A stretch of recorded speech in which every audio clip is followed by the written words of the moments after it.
સુખદેવજી કહે છે કે હે રાજન, જો હવે સૂર્ય અસ્ત થવાની તૈયારી છે, હું કથાને વિરામ આપું. હું જેવી કથાને વિરામ આપીશ એવો તક્ષક નામનો નાગ આવી દોડતો આવીને તને કરડી જવાનો.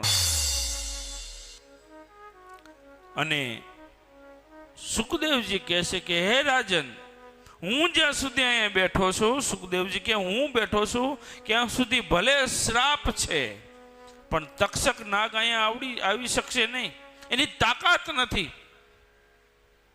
અને તમને કહું, અનિષ્ટો જે છે એ સાધુની નજીક આવી જ ન શકે, એની તાકાત નથી.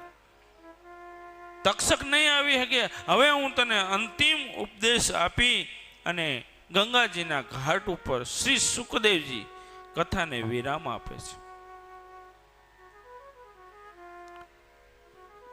પોથીજીને વંદના કરી પોતે જેને